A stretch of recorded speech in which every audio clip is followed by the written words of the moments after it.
All right. Good evening, everyone. This is Mo Wrigley with the Mo You Know Show, and I have some very special guests with me today for our young adult panel discussion. We're going to have a little bit of fun and get to know some of these phenomenal young adults a little bit better. Um, before we get started and I introduce you to these individuals that are probably going to amaze some of you, I wanted to kind of tell you the basis of why we're doing this or why I'm doing this tonight. And I'm hoping that you can take something away from it. The reason for this is that I want for us to listen with intent to learn. And what I mean is, all too often I see that individuals, adults that are a little bit older and have a little bit of experience, feel that experience always equals knowledge. But let's be real. The world I live in is not the world that we live in today. And what we have to do in general in our lives is make sure that we're listening with intent to learn. It doesn't matter the age, it doesn't matter the religion, the creed, or whatever it is. We should be listening to each other and embracing each other with intent to learn, not intent to respond. So I'm hoping that we can get to know these phenomenal young adults a little bit better today and possibly even learn something from their perception and appreciate their perceptions a little bit more. All right. So let's go ahead and get started. I want to go ahead and get some intros out the way. So we're going to start with Deshawn Jones. Deshawn, go ahead and introduce yourself to us. Tell us a little bit about you. Good evening. I am Deshawn Jones. I am a freshman math major at the Howard University in Washington, D.C. I'm born and raised in Clearwater, Florida, where I currently reside because our campus is fully virtual. And I am also a licensed minister at the Mount Olive AME Church in Clearwater, Florida. Awesome. Welcome. Thank you. Right. Next up, let's hear from Alexis. Introduce yourself if you don't mind. Hello, I'm Alexis. I am also from Clearwater, Florida, and I go to American University in Washington, D.C. I'm in my senior year with a justice and law major, minor in political science, and I have been doing lots of volunteer work with some voting stuff and just trying to get the word out for the election coming up right now. So, yeah. Awesome. Nice to meet you as well, Alexis. Next up, we have Tori B. Powell. Tori, tell us a little bit about you. Yeah, hi. So my name is Tori B. Powell. I am a senior, can't believe it, at American University as well. But school's virtual right now, so I'm not in DC. I'm actually in California, so it's a little bit earlier over here. But yeah, so I'm currently an intern at the Daily Beast, where I work full time, and I'm having a lot of fun. So.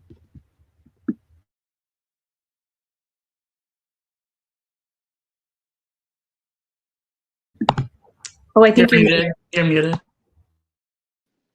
Last but definitely not least, we have Javante Scott. Javante, you want to tell us a little bit about yourself? Can you hear me? Yes. Okay. I am currently a proud Titan of St. Petersburg College. I'm studying political science as well as religion. I am also, as well as Deshawn, the licensed minister at the St. John Primitive Baptist Church here in Clearwater, where I have lived for the past almost 19 years. All right. Thank you, Javante, and nice to meet you. All right, so let's just jump right in. I have some questions. I am in the spirit of learning. I'm wanting my Facebook, audience to learn with me and get to know you all with me. So with that being said, I have a couple questions that I want to ask you. Anybody that is able or willing to answer them, please feel free to just jump right in and answer them. And then once we kind of end, the questions that I really have on my heart that I want to know, we'll open it up for live comments. So our audience will be able to ask you guys some questions as well. All right, so First question. I'm a big fan of quotes. I make up my own quotes. My colleagues at work call them Monique-isms. So, so what I want to know is, do you have a favorite expression or quote? And if so, what is your favorite expression or quote? Anybody can take this. Yeah, I can go ahead and start. I guess mine would be more of like a fragment of a poem by Maya Angelou. I just have "But Still I Rise." I have a tattoo of it on my shoulder. Um, but I just like kind of think of that quote, especially now, like in today's times with like all the stuff that's going on. I have to like keep remember. Like I really sometimes want to like just like take a break and like forget like what's happening, but like I have to ultimately like realize that like we're all rising still, like even throughout all this stuff going on. So that's kind of my little thing. Absolutely. Absolutely. All right, great. Thank you. Thank you for sharing that. Anyone else have a quote or an expression they'd like to share? My favorite quote is one by Frederick Douglass. If there is no struggle, there is no progress. I think that is just extremely characteristic of our story, especially as African Americans.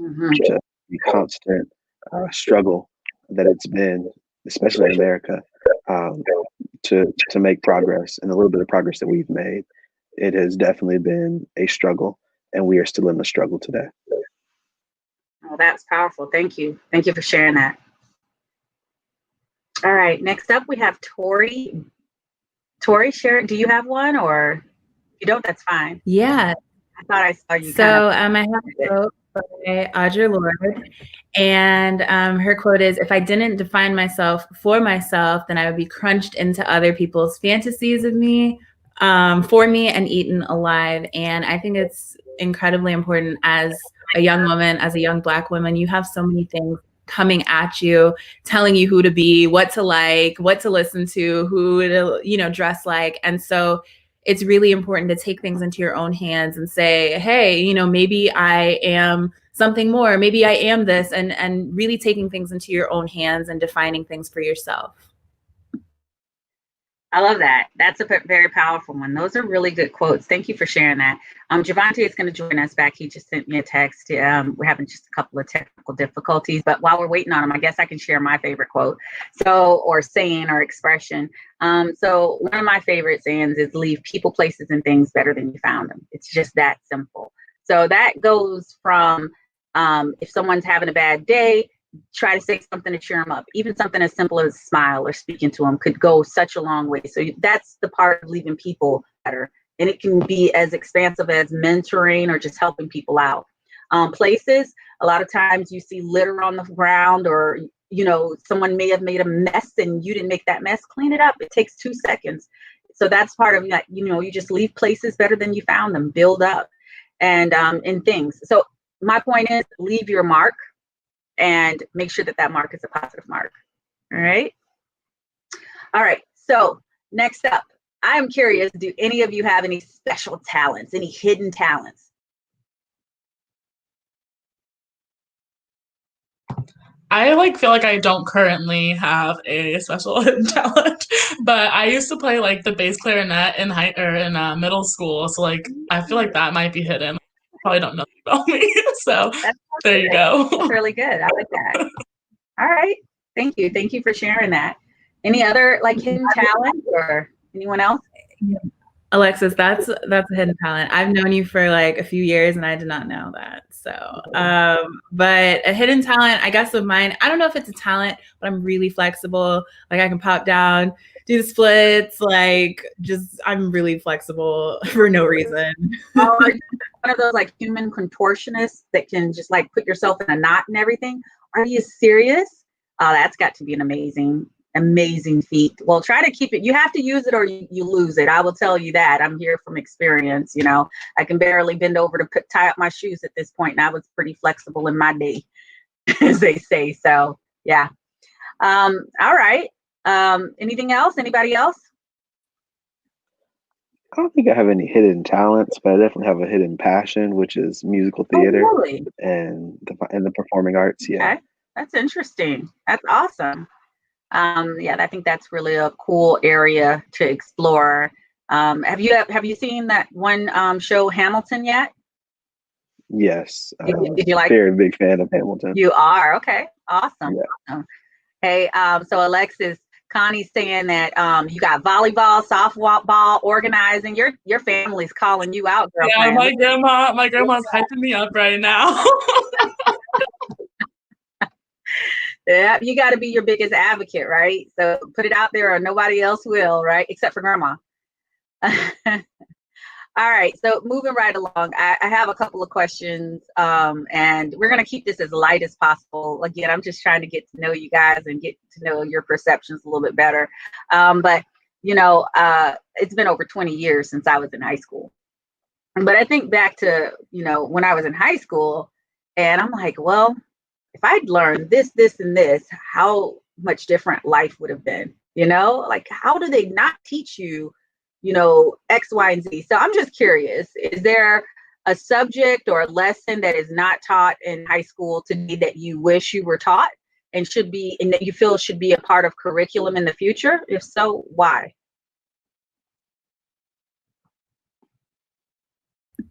I can start.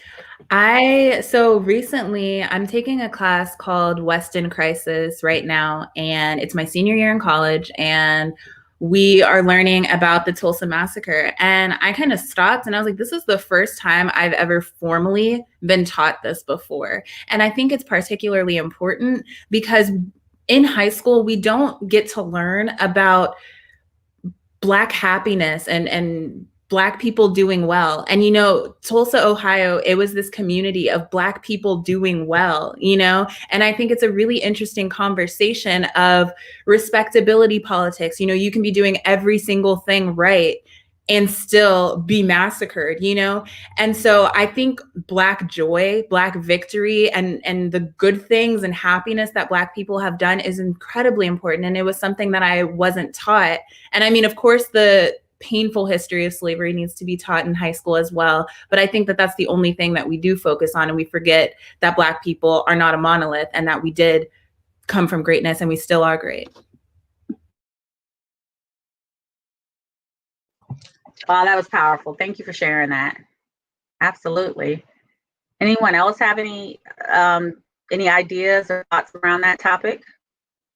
Yeah, just kind of bouncing off what Tori said. I took like an art history class last year, and I just found out about so many Black artists. Like I took a bunch of like classes like that in high school as well, but like we went through all these different artists and like they were all just white artists, which is like fine and great. But like I just felt like I wanted to like see someone that looked like me, like being an artist, and like seeing like people in my classroom that like look like them too. And I feel like that could probably inspire someone. Like for me, I'm not gonna be an artist, but like maybe someone who wants to like feel inspired by like seeing people like that look like them. So I just feel like I think like thinking about like everyone in the room would have been like more beneficial and more helpful for everyone, because I feel like it would be like feeling more supportive in your classroom and kind of stuff. So just what Tori was saying about like just like the joy and like all the glorious things like Black people have done, and just like kind of like hyping that up the same way we hype up like other things. Absolutely. That's great. That's great feedback. Anybody have any other thoughts? Anybody want to add anything to that? I definitely agree with Tori and Alexis that we're not taught African American history very well in high school. But I also think that a lot of high schools struggle with preparing young people to be communicators and to be good listeners.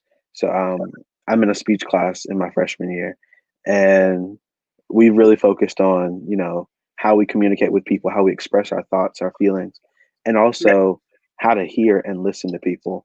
And I think that some of those skills that will help us to better relate to others aren't really taught in high school. And so I think that we would be better for it. Mm-hmm. No, I agree. I think communication skills are so very important. And then you're just thrusted out there to kind of learn some of those things. I'll share with you one of the topics that I wish I could learn. I know that there are some cities around the world that have some very, very odd laws, and this is a fact. But I just thought that it would be really cool to have some type of law class, type of like, hey, I'm going to get you ready. And these are some of the legalities of being 18. It's like one day you're 17 and then the next day you turn 18 and you're released out into the world. And guess what? You can, vote now, and you can go to war, although you still can't, have a beer. But you can go and you can do all of these different things. And this is actually what it means. Like, I think they had a class like economics or something like that, but it really didn't spell out what the laws were. So I really would love to see some of that, because I think that there's an expectation that people just turn 18 and they automatically know what's right and what's wrong, and et cetera, et cetera. And that's not necessarily true. There are sometimes crimes committed unintentionally. So I would totally love to see something like that put in play,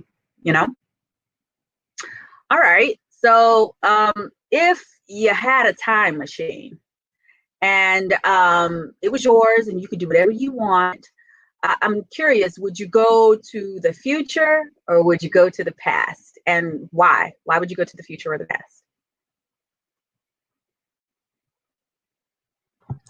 I personally would love to go to the future. I'd love to see what's happening, so then maybe I could be more I could feel differently now about how I feel about things. Like, the unknown is just like a lot for me. And so going to the future would like probably put my mind at ease. I feel like going to the past might, like, if something happened in the past, it might like kind of go down, like trickle down to a whole different kind of thing. So I kind of wouldn't really want to go back, but I would always like to look forward and just see like the great things, or like the things we should look out for and all that kind of stuff. Yeah, where to invest. Right.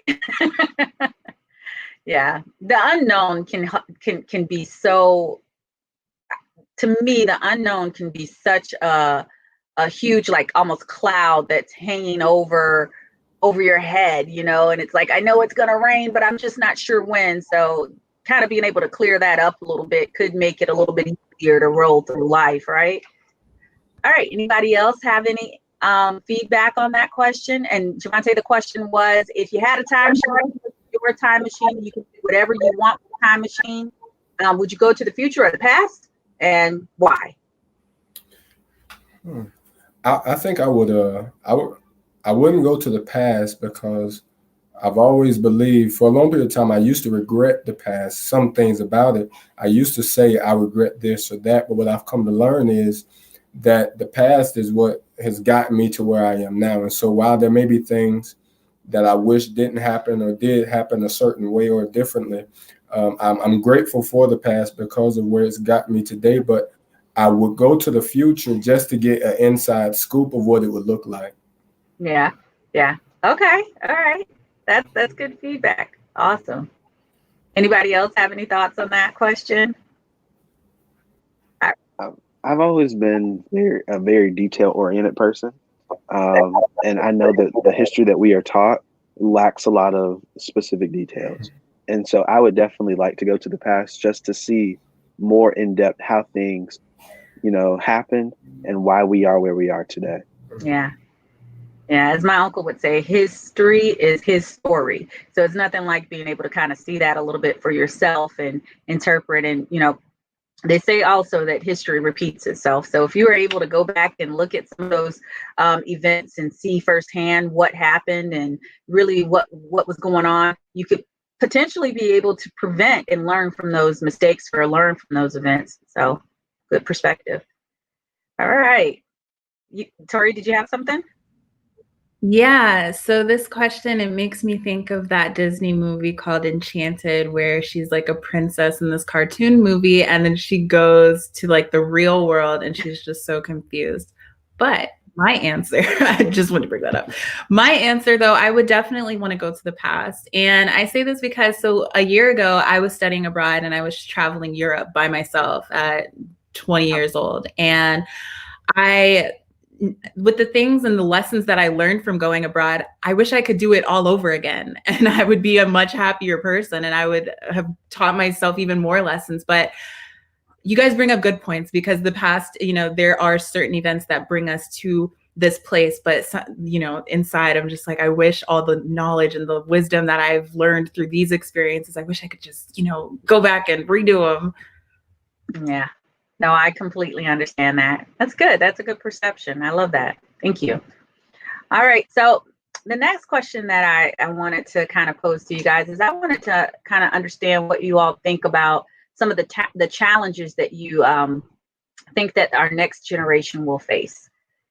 What do you think some of the challenges are if you jumped in your time machine and you'd see? Honestly, I feel like they're gonna challenge more than be challenged, like based on how it's kind of going with like the younger generations like taking control. Like I feel like the more that people are going to see what's going on in like the world, they're going to want to take action and not sit around and wait to do so. So I feel like it's really like the mindset is really changing from like we evaluate the challenges we have, but then we're taking action rather than like accepting them. And so I kind of feel like we're going to be the ones that are challenging people, and the people like that follow us are going to be like following in our footsteps as well. Okay, that's good. That's good feedback. Absolutely. All right. Anybody else? I'm not sure of what challenges will be, but I think the best thing we can do is what our ancestors did for us, and that is kind of change things in a way that they leave something behind that we won't have to face. And so I think what we have to do is take on the biggest challenge of our time so that that challenge does not become a challenge of the next generation. Well, that's awesome, right? And that's real. We should be trying to make it better for our future generations. That's an awesome answer. I never thought that. Okay. All right. So instead of thinking about what the challenges are going to be, how about we just think about how we can eliminate as many of them that are known today, right? All right. Anybody else have any feedback on that one? Well, this is kind of like specific, but I do think about economically what our world is going to look like with this pandemic. I'm worried about the next generation and this time economically for them, and will, the inequalities and the inequities only increase and make themselves even more visible. And I mean, I read an article that most young adults right now are living with their parents and are able to kind of pause for a little bit. And so hopefully maybe in the future we'll see that kind of like be better, I don't know, and like make us more empathetic to changing circumstances. And I had to live with my parents, that's okay, it's not the end of the world anymore. So hopefully maybe we can be a little bit more empathetic, but I am worried economically. Yeah, no, I can understand that. This pandemic did shake our world up quite a bit, and it was a reality check for many, for sure. All right. Anything else? Anybody? All right. So, kind of back to some of the thoughts that we were talking about around basically we've had the pandemic, we've had multiple protest for the killings of various individuals this year. It's been all televised, it's been all on social media, and I think that's one of the big differences that I've seen in history. I'm not saying that all of this stuff is new that's happening, but it's televised and it's in our faces. And the rise of Black Lives Matter, and just so much has happened, so much social unrest. And I really want to know what your thoughts are about the current social unrest. And with that being said, around the systematic injustices and systematic oppression, how do you feel about that? What are your thoughts? I feel like we, and when I say we, I mean Black people, have faced a different type of summer than other people. And I say that because I returned back to my classes and I realized that some of my classmates didn't have to think about the social injustices and the oppression that's happening in this world. And so honestly, I feel tired. I am very tired of having to not only watch, but cover people that look like me dying and being killed mercilessly on, social media and in the media. I'm really tired of having to defend myself and having to, talk about it to people that didn't even have to really think about it this summer and got to kind of opt out of the conversation. Right. That's a great answer. That's very insightful. Alexa? I totally want to jump off of that just because earlier today I had a class and she like presented the information that happened about Breonna Taylor, and then like minutes after, she was like, so someone told me like a good thing that's happened to you today. And then like someone was like, oh, I got a new puppy and like all this like nice stuff, like, I want to walk with my friend. And I was like thinking like, I am like trying to speak, but I'm like literally like losing my words because I'm so caught up in like thinking about Breonna Taylor and like how like that could like literally be me or Toy, like any of us, like sleeping in our beds. And like, so I'm like emotional, like literally like crying. And like, I'm like, I can't even like fathom like being excited about like things like that, because like there's just like so much going on in our world. And like, I think that's kind of one thing that I've learned from just like all that's been going on, is that like a lot of people like really aren't in this mindset of like fighting for their lives like every single day, and like having to wake up and like see someone that looks like them or sounds like them or like anything like that, like be killed again and again, or be harmed, or be just talked down to by like our leaders. And so I just feel like people, if anyone else can learn something from this, it's that like you need to like kind of listen more than communicate your feelings. I know it's difficult during like the election and all that kind of stuff. People really want to voice their opinions, but like for us, like even after the election happens, like there's still going to be racism, we're still going to be harmed, we're still going to be murdered. So it's like we're thinking like future, we're thinking long term, like yes, this is very important, but at the same time, like this is an everyday thing, and like we're very young, like we're just like, you know, early 20s. So it's like the fact that we have to, you know, like we can't focus on like enjoying our 20s or any of that kind of stuff, because like we are waking up every day to this kind of news. Is like, yeah, it's kind of just where I'm at right now. Yeah, it is exhausting. You have to be careful of the stress that it can cause and the physical and mental toll it can take on you. It can cause a certain amount of anxiety, and I think it's good to take that nervous energy. And I've seen you do this, Alexis, in specific, in Javante. I know I've seen you do some things in regards to activism. Tori, you write. Deshaun, you preach. And take that nervous and that anxiety that you're getting from this and putting it to action and doing something positive. So it's good that you call it out and you recognize it. It's important that you both recognize what's happening, and how these events, these occurrences are making you feel, but you're not just internalizing it and sitting on it and, you know, letting it fester. And I think that some people might let it fester, right? And it's important for you guys too. And I think that all of you here would do this, is to recognize if you have, you know, a friend or a fellow, you know, student that you go to school with that is going through that, because it can really take a mental toll and a physical toll on our youth, on anybody. I think Michelle Obama came out and she kind of talked about some of that as well. All right, anybody else have anything they want to add to that? First and foremost, I'd say it's infuriating, and just like we've expressed, it's angering, it's frustrating to watch people who look like you be brutalized and, you know, be killed unjustly and then not receive justice. And it's a daily struggle that we have to deal with. You know, that anger, that frustration, that infuriation that comes from that. Mm-hmm. But I think that in today's world, I'm hopeful. As the conversations, uncomfortable conversations are being had, as some people are, you know, looking within themselves, identifying, you know, privilege that they might be privy to, and then working to process that and working to come alongside their brothers and sisters who are oppressed, who are facing injustice like police brutality and systemic oppression. I think it's hopeful, especially with what this generation is doing, to really raise our voices and to spread awareness, and then to work for systemic change. It's still frustrating, it's still infuriating, and it's still a struggle day in and day out. But I think there is hope. As I have conversations with friends, as I have conversations with classmates and family, church members, as I have those conversations, I'm hearing more of an awareness. And like, obviously there are still people who are stubborn, who don't want to hear, who will not, you know, empathize with those who are struggling.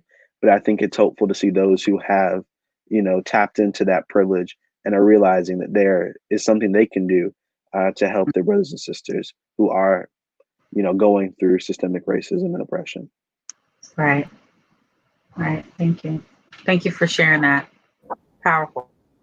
I would just add to what Deshaun has said. I think that is the key point, is we've gotten to a point here in America where if not all of us, but many of us are starting to realize what that bottom line issue is, instead of looking past it and really focusing. When we look at the past, there was not necessarily a blind spot because we knew what was going on, but there was a sense uh, of people not necessarily caring about it, and they took it to an extreme. Now what we see, I think, because of the use of technology, but not necessarily because they had it back then, as we saw with Bloody Sunday and Selma and all those kinds of things. I think now it's a prick in some people's heart, because as generations go, we've lived, our generation, me, Tori, Alexis, Deshawn, we've never lived in a separated society, and so we don't know racism. And so when we see things like this happen, I think the key is really what Deshawn said, and that is that people are starting to understand, people are starting to really realize I am privileged.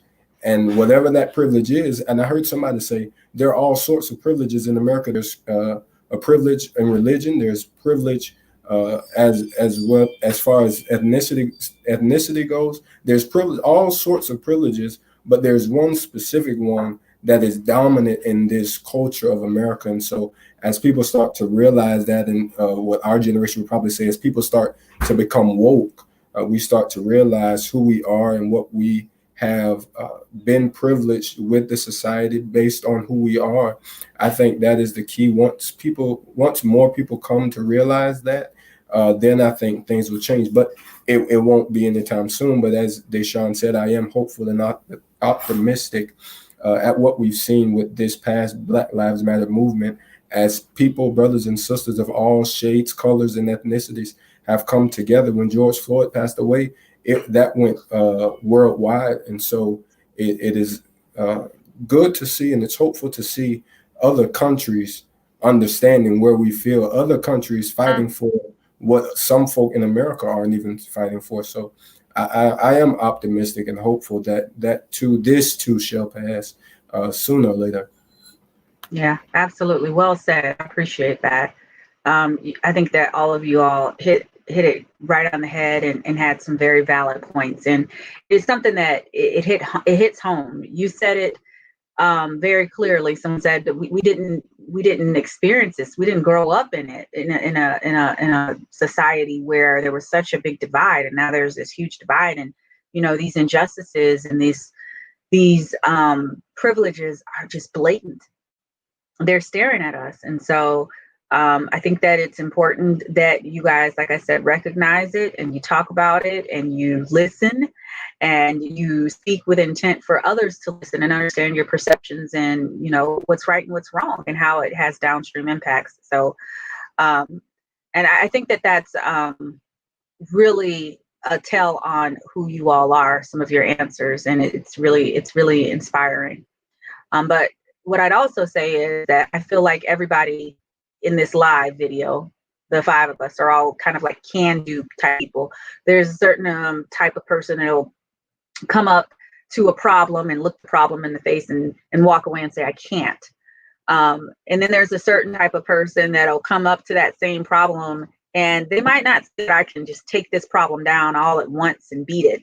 They're not going to necessarily say that, but they'll try to think through what they can do. Well, I can chip away at this boulder, and if I chip away for an hour a day, it'll be gone in a month, versus I can't move that boulder, right? So I feel like all of you guys are those can-do type folks. And I guess my question is,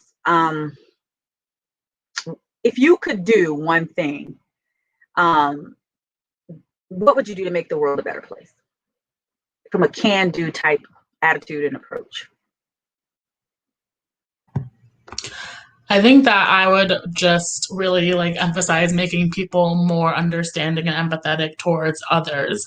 And that can go so far beyond what we're all discussing right now. There's just so many situations in life where we don't really take the time to think about, well, why did that person get there? We hear about mass incarceration, many people are oh, criminals deserve to be in jail. But it's what if instead of we got so angry and just assume that they're criminals that just belong to that deserve to be there? We discussed well, how did they grow up? What were their situations of living? Did their parents abuse them? All kinds of things that we would never think about if we just jump to conclusions.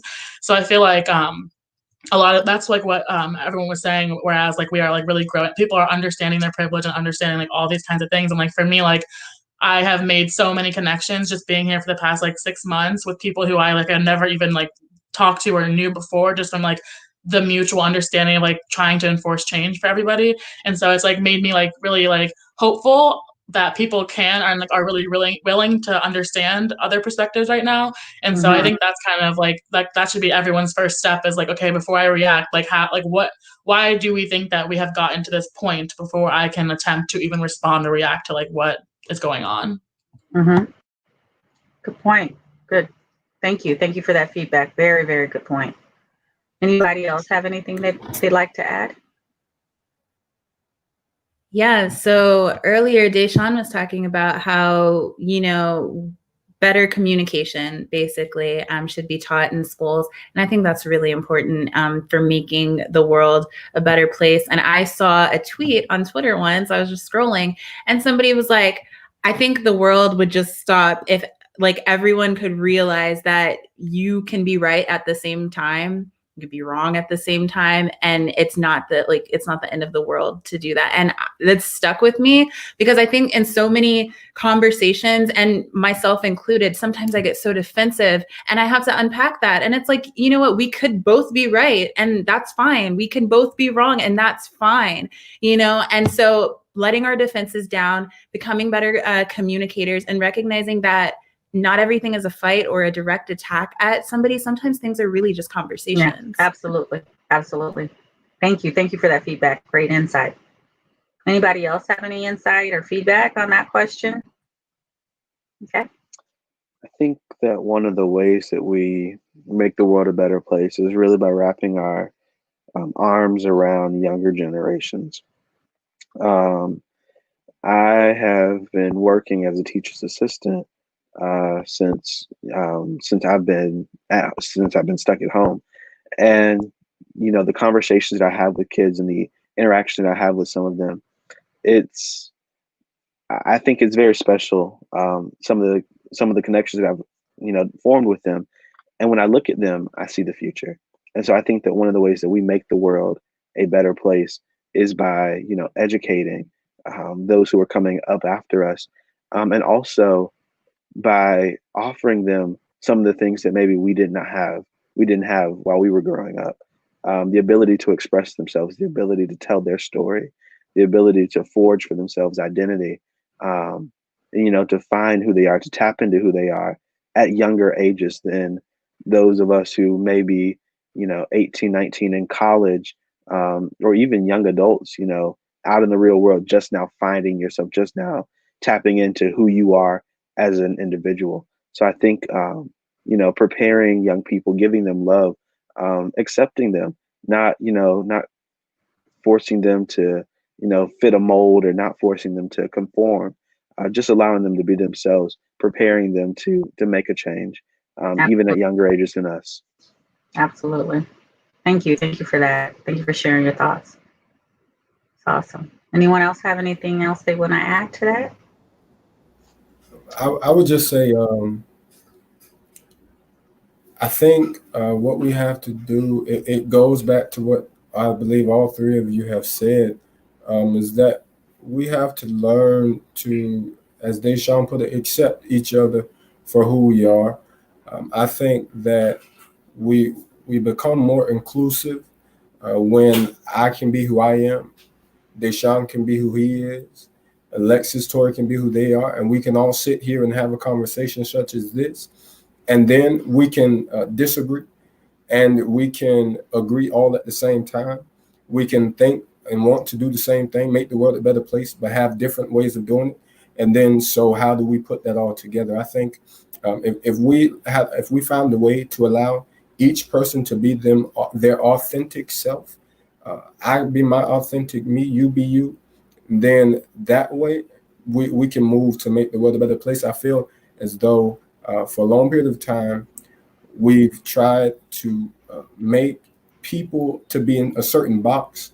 And if you don't fit my box or my description of what I think or what I want people around me to be, then I'm going to exclude you from the circle. And so I think if we learn how to be open to people, like Alexis said, this season, this pandemic season, as things, the height of the climate of the country we're living in, as things have happened, I've come in contact with many different people who disagree with me, but how do we work to make this city a better place, this country a better place? So I think if we just learn to accept people for who they are, I think we could move, we could heal the world, as Michael Jackson said. Yeah, absolutely. Great feedback. That was great feedback, all of you.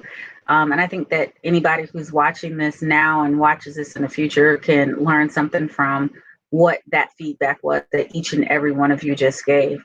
And in addition, I just like to add, one of you mentioned Black Wall Street earlier. And every time I kind of sit back and I think about Black Wall Street, one of the things that I think about is that egos couldn't have been in play for the folks that helped build that up. So I think that if we were able to swap out a couple of E words in this world, and that would be get rid of having so many egos and and I did this and I did that, and really understand what the goal at hand is, and really go after that goal. And it's not for you, it's for because it's right. You're trying to leave people, places, and things better than you found them.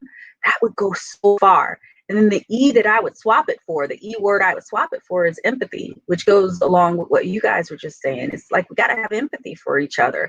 You know what I mean? We have to be a little bit more understanding and be willing to take note of, hey, you know what? That was pretty offensive to them. Let me just have a conversation with them, which is part of being an effective communicator, right? So I think all of you guys hit the nail on the head. And those are things that we can walk away with and think about and just do something tomorrow, tonight, to start making a positive change moving forward. So thank you for sharing that. What I'd like to know is next, a little bit of a lighter type topic is, what has been one of your biggest aha moments, like an epiphany for you since you became an adult? My freshman year of college, I was in CVS and I was talking to somebody. I was looking up and down the aisles for stamps. And I was like, where are the stamps? I literally have no idea where the stamps are. And so I called someone and she's like, you're looking for stamps? Like, you have to go up to the counter and ask them for it. And I was like, I have no idea. I've literally never had to buy a stamp before. It was so random. And I was like, wow, maybe I'm an adult now. But That's awesome. So you thought it was going to be on the shelf, like with envelopes or something? I was looking in the notebooks. I'm like, yeah, stamps. That's awesome. Okay, good. Thank you, Alexis. Anybody else have anything they want to share as far as an epiphany, like a big aha moment? No? Yeah. When I was studying abroad in Spain, it sounds so stupid to say now, but I was talking to somebody, one of the locals, and I mentioned a celebrity. I forgot which one, at this point in time, but I mentioned a celebrity and I was like, yeah, of course, everybody knows them. But it was American culture is American culture. You know what I mean? I think growing up, maybe this is another thing we should be taught, but it's American culture is not the only thing in the world. Some people it sounds ridiculous now because duh, but I was like, wait, you don't know who this is? And they're like, no. Yeah, that's a good one. I kind of had that later in my life as I started to travel abroad, and I would ask for certain things and I was like, you don't have that? Okay. And I'm like, you know what, this isn't where I grew up, so let me just kind of adapt when in Rome. So yeah, for sure, that is a good one too. Anybody else? All right. So the next thing that I was curious about is, you told us, a couple of you guys told us about the epiphany. So does anybody want to share what has been one of the most frustrating aspects of becoming an adult? And when I say adult, I mean 18, the actual age of 18. What has been frustrating for you, if there's been anything that's been frustrating? No? Say, one of the struggles that I've had during much of 2020 has been wondering where my life is going. Initially, when I was thinking about college, I didn't necessarily, if I'm going to be honest, SPC was towards the bottom of the list simply because I've always dreamed of going to Florida State. I've always dreamed of going to a university. And so, with that being said, my initial goal all throughout high school was I knew I had to get a certain GPA. Then I knew about test scores, but I thought that all coincided. One of the most frustrating things for me was learning this past senior year that my SAT score or my ACT score outweighed my GPA. And so in that way, there were certain schools that I got into that I didn't get into simply because of the SAT score. And so I came to learn now that I'm at SPC, I'm on a full ride scholarship.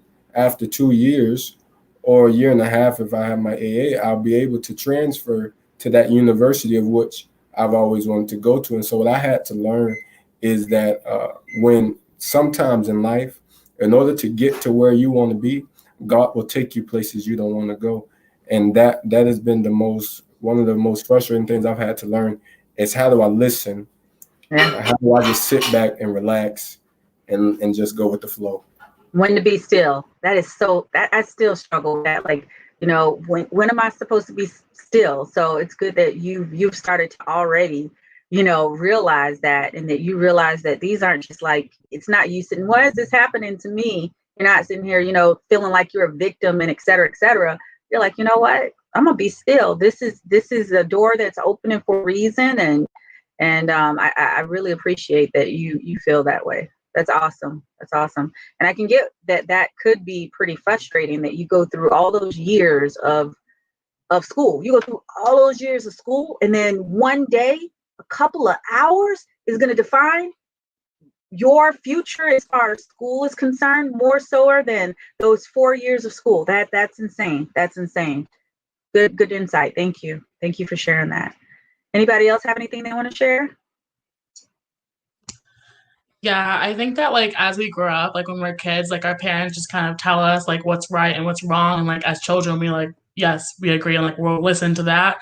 So I think the biggest part, like not just turning 18, I guess adulthood can come at any age depending on like your situation you've been put in. But for me, like it was like it's like a brick wall. It hits you so fast, and it's like you can't stop like learning new things. You can't stop like looking into all like the tragedies and like the political things that are going on because like you're now an adult. You have to vote. You have to like be involved in like where you are.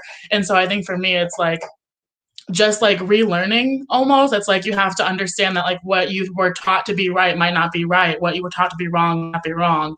And so it's kind of finding yourself might be the hardest part. And like I feel like for a lot of people that doesn't really stop. Like you never really stop finding yourself because like as each year goes on, you learn new things about yourself. And that could be based on the situations going on in our world. That could be like our relationships like failing or like growing new ones. So it's like I guess like I've heard someone used to tell me that like ignorance is bliss whenever I would bring up like sad things that are happening. And I'm like, yeah, like ignorance is bliss, but like wouldn't you rather like kind of like what are we like living for if we're not like living for each other? Like it's not just about us. Like we're not alone in this world. Like we have to care about others. We have to kind of like work together. Like at a certain point, it's not just about you being a kid like saying yes and no. It's like you have to like kind of be your person, like support others around you.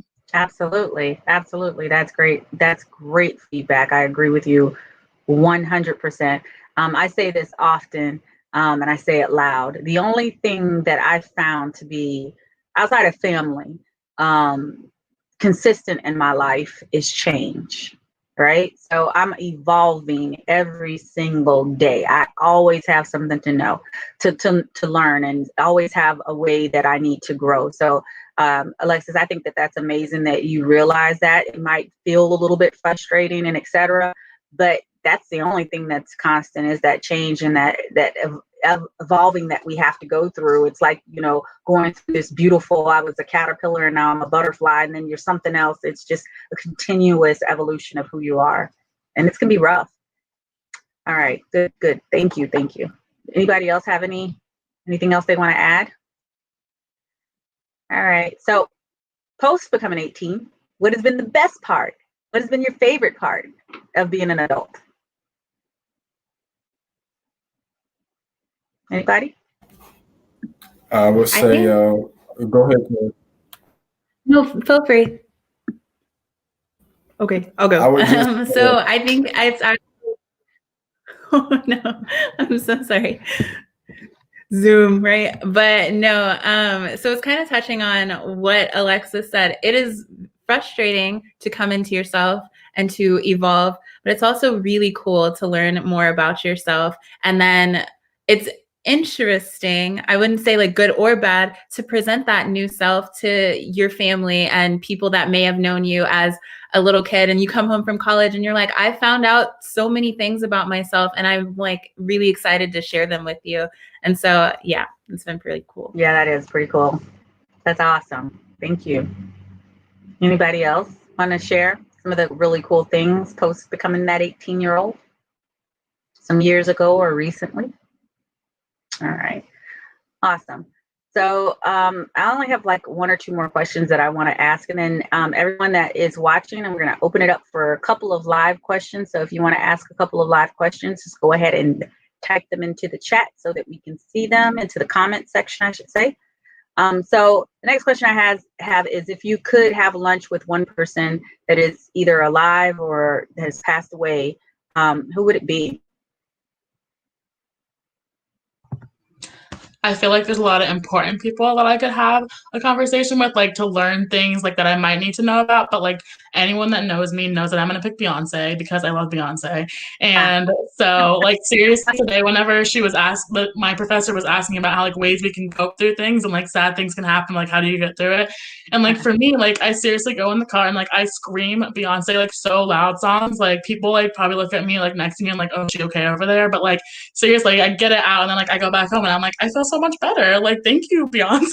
So I would love to go to lunch with her. That's amazing. That's awesome. Yeah, Beyonce is pretty fantastic. Anybody else have anything? Anyone that they'd like to have lunch with? I'd love to have a lunch with my great grandmother one more time. She passed away in 2017, and I was still young. I was substantially younger, and I was mature back then, and so I didn't realize just how important she was to me. And I didn't realize the amount of wealth and knowledge that I had not taken from her. And so there are some questions and some wisdom that I would love to glean from her in a lunch. Thank you. Thank you for sharing that. I can only imagine. Anybody else have anything? All right. Say to Deshawn's point, can you hear me? Yes.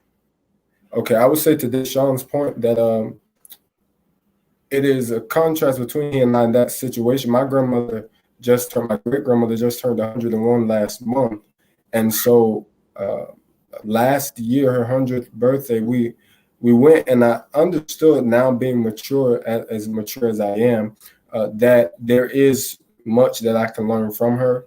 And so I asked her questions, and it wasn't, as it was late at night, so she was on her way to sleep. But if I could, it would be to have a lunch with her, and just sit down and just pick from her brain. Yeah, absolutely. Don't hesitate. Do it. Just go get some Subway sandwiches and bring them to the house. You didn't even have to leave. That's a good one, though. That's good. I like that. That's awesome. Great answers, everyone. Yeah. All right.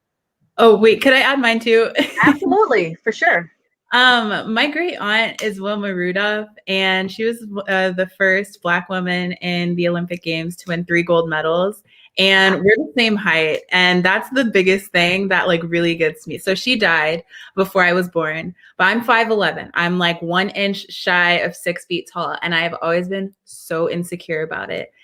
And I would love to sit down at lunch and talk to her about how she was this public figure, a Black woman in the 60s doing things that people said that she shouldn't do. She was on billboards in Italy for her long legs that I've, been insecure about my entire life.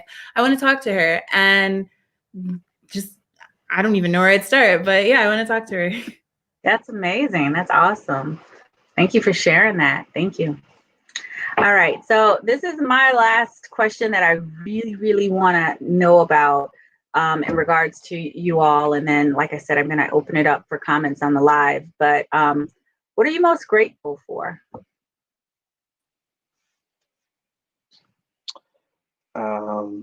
First and foremost, I'm most grateful for my relationship with God.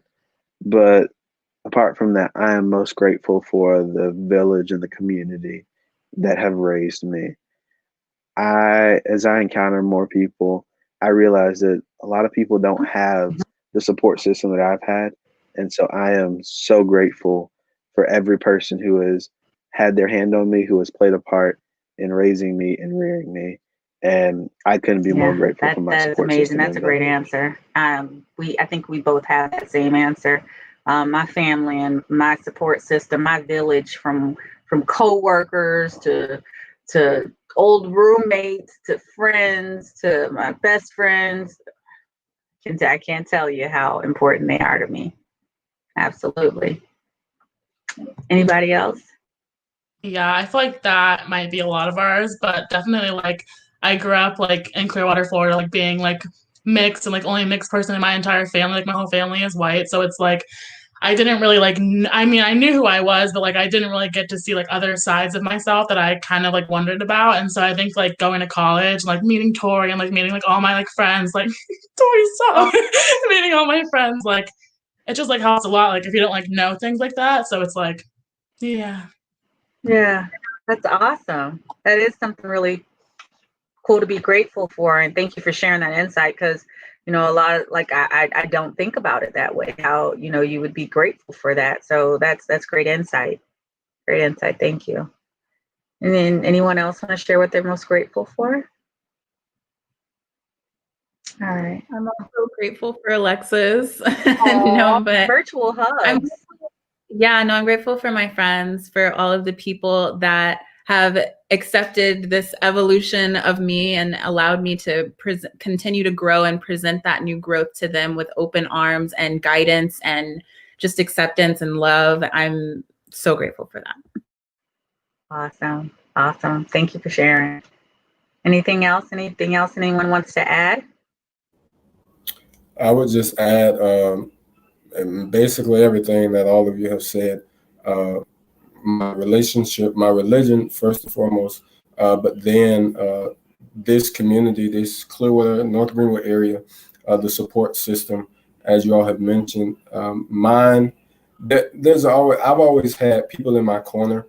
No matter what I've gone through, what I've done, there's always been people there pushing me, and so for that, I will always be grateful because it is because of Clearwater that I am who I am. And while me and other boys my age, there are differences. We grew up in the same place, and so it is because of Clearwater that I am who I am and will be whatever it is that I become. Absolutely. That's a good answer. Thank you so much for sharing that, Javante. I appreciate that. I really do. And I'm going to tell you that I feel like after this conversation, and although it's been less than an hour that we've had the opportunity to talk, I feel like all of you guys are phenomenal, and you will leave your mark, and it's going to be a great positive mark in this world. I'm not going to say in Clearwater. I'm not going to say in Pinellas County. I'm not going to say in just the US. You guys strive for the stars, and you will be able to leave your mark in this world and make a better, make it a better place for generations to come. We're now going to open up the comment section real quick. For anyone who has any questions, please go ahead and type them in. And here, we're starting to get one. We already have one. It's Grandma. So we have Connie Glasgow, and she says, has anyone ever done research on the differences between Black children raised in a predominantly white families versus an all Black family? Grandma, I think that's a question for the panel to see if they've done any research. And so I'll let them answer, and then I'll give some feedback too. Has anybody done any research on that? I haven't done like concrete research on it, but like from other people that like have grown up the same way I've grown up, like I've heard the same, pretty much like word for word, same stories. I talked to a friend of mine who, she was saying how like her like own cousins like wouldn't even like play with her, and it's like it's crazy because like people don't think about that kind of stuff. like when they see you, like they don't see me and like think of like, oh, like how is you, like you grew up like wonderfully, like we saw your family, like you were super like fine, like well yeah, but like also like I have other questions, like I have other things that I don't even know about. And so like I think that, I mean, I haven't done research, but I can only assume that people would have like the kind of same mindset about like trying to find themselves like constantly and like hope, like just kind of like continuing to grow like and find out who you are. Yeah, absolutely. So Ms. Glasgow, I haven't done any official research on that, but you just gave me something for my to-do list because I am a little bit curious. Because I can say this, while I'm not mixed by any means necessary, I can tell you that I've experienced a certain sense of exhaustion. I'm going to call it anxiety, because growing up in Clearwater, and I've been kind of having to straddle the fence for the last 20 years working in corporate America, where I come and I might, years ago, go around a group of people and they say to me, and I quote, "You talk white." I don't know what that means necessarily, but girl, why you talk so white? What are you trying to impress? Who you trying to be? I'm like, I'm just being me. And then, but I go to work and I have to remember that I can't say, yeah, I had that good red Kool-Aid last night. They don't know what red Kool-Aid is. So it's like you have, it's a different type of imposter syndrome that you have when you feel like you have to fit between these different cultures, not even just races, it's just different cultures that you're trying to align yourself to. So I can only imagine that if there's been research done, that it would probably show that there's an immense amount of anxiety and stress that is put among those kids that are trying to fit in with both cultures, because they're different cultures in general, So that's what I would give my feedback, and just me professional versus being a Black woman. Anybody else have any questions from the audience? And does anyone on the panel have anything that they just want to share and say before we just close out this wonderful session?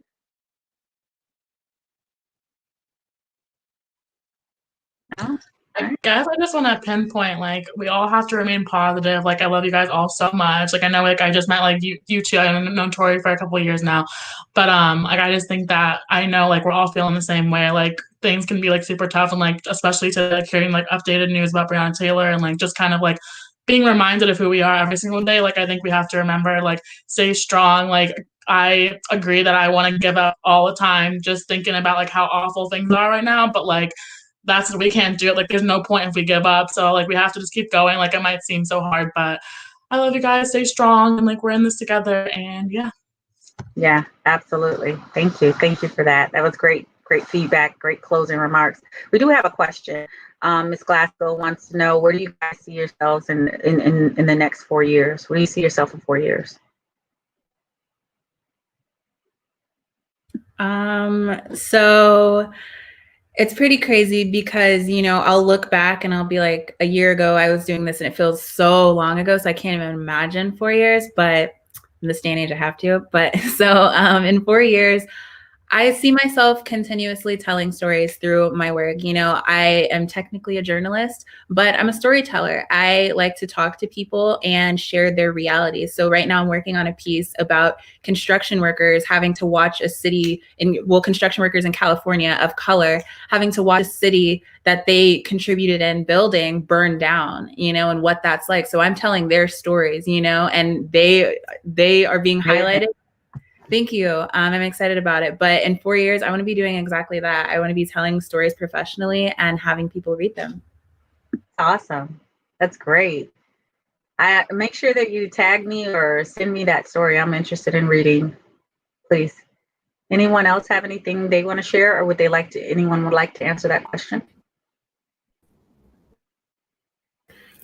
I would say to what Tori just said, like Miss Monique, make sure you let us know whenever the story is finished, because seeing what is going on in California, it is chaotic, and it's sad.